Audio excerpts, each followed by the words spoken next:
যে ইমামরা 4-5 হাজার টাকা ইমামতি করেন আপনাদের সমস্যা আছে সাইরা দেবেন ইমামতি নামাজ পড়াইবে সভাপতি একামত দেবে সেক্রেটারি আর আজান দেবে ওই যে কেশিয়ার কোন ইমাম 5,000-10,000 চাকরি করবেন না এত খেদমত করা লাগবে না ইসলামের এটা রিক্সা চালাইলেও মাসে 20,000 টাকা মেলে এখন কাজ করবেন সমস্যা কি ইমাম আবু হানিফা ব্যবসা করে নাই আপনি কত বড় বুজুর্গ হয়েছেন কাসেম নানুতুবি রহমতুল্লাহ করেন নাই আপনার আমার করতে সমস্যা কি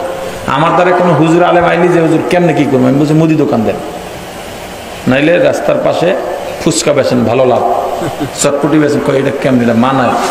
ব্যবসায় মানায় না তো মানায় কিতে ওই ইমামতির নামে যাইয়া মরার দাওয়াত খেয়ে হারাম খাওয়ানো মানায়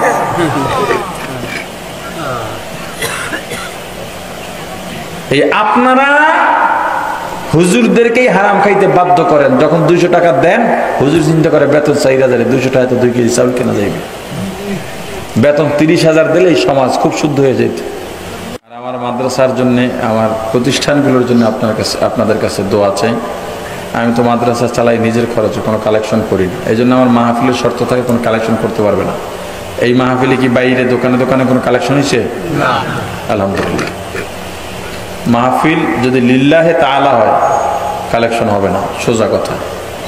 ইসলামে তো ঠেকাইয়া দেয় নাই মানুষের থেকে গালি শুনে কথা শুনে টাকা তুলতে হবে ঠেকাইছে ইসলাম এমনি ইসলাম বাদশাহী অবস্থানে থাকবে দিন থাকবে বাদশাহী অবস্থানে স্বয়ং সম্পূর্ণ থাকবে ইনশাআল্লাহ দোয়া হবে এই মাহফিলের আয়োজন যারা করেছেন আমার খুব ভালো লাগছে গ্রামের ভিতরে আমার মনে হয় এটাই ফার্স্ট এত সুন্দর মাহফিল দেখলাম প্যান্ডেল থাকে ঝুল্লা এখান দিয়ে সিরা এখান দিয়ে বাঁশ বেঁকা আলো থাকে না মাইক কত ক্যাস করে ওঠে হ্যাঁ লোকজনের অবস্থা আরো বিচ্ছিরি স্টেজে আলেমদের রাখেন আমি মামুনের পরামর্শ দিয়ে দিছিলাম এলাকার সব আলেমদের জন্য চিঠি দেয় দরকার হলে হুজুর করে খামের মধ্যে 200 করে টাকা দিয়েইবে যেন ভাড়া দিয়ে আওয়াজ আওয়াজটা হয় কারণ হুজুরকে আপনারা অনেক বেতন দেন না টাকা তো ভরা এর লিগে 200 টাকা দিতে গেছি আপনাদের অঞ্চলে 30,000 টাকার নিচে আশা করি ইমামদের কোনো বেতন নাই কি করে হ্যাঁ কম অনেক কম অনেক হ্যাঁ একজন আরো নামাজ হয় না যে নামাজ পড়েন না হুজুরে উজু করে হুজুরে নামাজ পড়ায় না 5,000-10,000 বেতন দিলে ওই হুজুরে উজু করে নামাজ পড়ায় বললে আমার মনে হয় না আপনারা কি আসলে কন্দি আপনারা কি কন্দি সভাপতির পয়সা হচ্ছে আমার বেতনটা বাড়ান লাগে কয় হারে টাকা আপনাকে টাকায় বরকত আছে হুজুরে টাকা গো কি আছে হুজুরে টাকা ধরবে কি 2 সপ্তাহ পরে সভাপতি আইকা হুজুর নামাজের পরে সবাই বলবেন একটু সিন্নিটি নিয়ে আসে আচ্ছা ঠিক আছে তো কি করতে হইবে নামাজের পরে দোয়া আমার ছেলের লেখাপড়া শেষ একটা চাকরির ইন্টারভিউ দিয়েছেন চাকরিটা হয় সারা বছর নামাজ পড়ে 30 সবাই রেখে আপনারা বসবেন সভাপতির ছেলের জন্য দোয়া হবে চাকরির জন্য পায় একটা ভালো চাকরি সবাই বলছে সভাপতির দোয়া সভাপতির হেডান সেডান যার বেশি হেরেই তো বানায় তার ইমানদার তার কোনো ব্যাপার নাই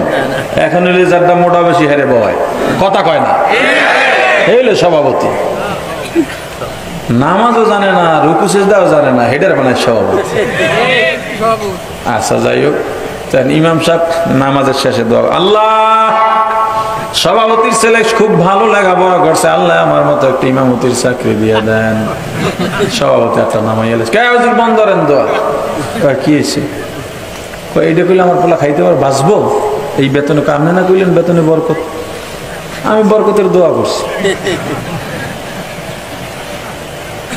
ইমাম সাহেবকে 30,000 বেতন দেবেন এই বাজারে কথা কয় না কত কইছি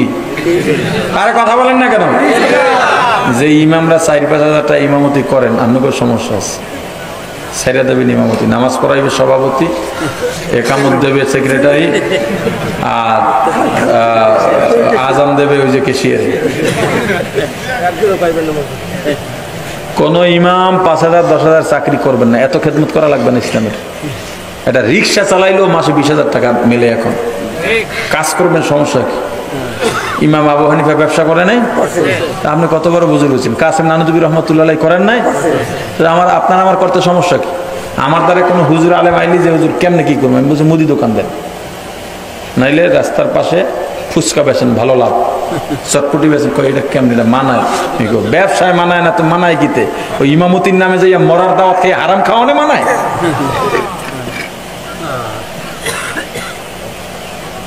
এই আপনারা হুজুরদেরকেই হারাম খাইতে বাধ্য করেন। যখন 200 টাকা দেন, হুজুর চিন্তা করে বেতন 4000, 200 টাকা তো 2 কেজি চাউল কেনা যাইবে। বেতন 30,000 দিলে এই সমাজ খুব শুদ্ধ হয়ে যেত। ওই ইমাম সাহেব কইতে জায়েজ নাই, এটা খাওয়া যাবে না, তখন মাসালাটা জানতে পারতেন। কথা বল না গা বেতন আপনার পকেটে টাকা দেন, এই যে কমিটি টাকা দেয় না, কি যে একটা মাতবরি পাইছে, টাকা দেয় না, টাকা দেয় মুসল্লিরা, আপনার হুজুর করে দেবেন। মসজিদে ছাদ করার দরকার নাই, টিনই থাকবে, হুজুরদের বেতন ঠিকভাবে দেবেন। কি কইছি বুঝছেন? খবরদার, এই বিষয়টা মনে রাখবেন। আপনার নামাজ হয় না, ইমামের উসিলায় নামাজ পৃথিবীর সর্বশ্রেষ্ঠ ইবাদত, আল্লাহর কাছে সবচেয়ে দামি ইবাদত, যে ইবাদতে সিজদা আছে নামাজ। আপনি সেই নামাজ যার পিছনে পড়ে শুদ্ধ করলেন, তারে টেহা দেন না। আপনার ছেলেরে বাড়ি বাড়ি ভরে আইসক্রিম খাওয়ান, হুজুরের ছেলে মেয়ে নাই, এর ছেলে মেয়ের আইসক্রিম খাওয়াইতে মন চায় না, রমজান আইলে হুজুর কিছু হাদিয়া জাকাতের টাকা দেয়, বেটা ফাজিল কোথাকার। হুজুররা জাকাত, গরিব হইলে হুজুরদেরকে জাকাত দেবেন না, তারা সম্মানী মানুষ। এই সমস্ত ইত্রামি আর ফাইজলামি বাদ দিতে হবে, হিসাব সোজা। আর এই যুদ্ধে আমি নামছি, দোয়া করবেন ইনশাআল্লাহ। আমি সব ইমাম করে চেষ্টা করবো, আমি তো আর পারবো না, কাজটা একজনের শুরু করতে হয়। মসজিদ থেকে নামাইয়া সব ব্যবসায়ের কাজে লাগানো, নামাজ পড়াইবে কমিটি। অলরেডি নামাইছি, অনেকের নামাইছি। চাকরি কত? মসজিদ ইমামতি করেন, হুজুর দেয় 8-10 হাজার বাহিতে, আমার কোম্পানিতে আহেন, আমার ব্যবসায় সর্বনিম্ন 15,000 দিয়ে শুরু, কাজ ভালো হইলে আরো বাড়াই দেন।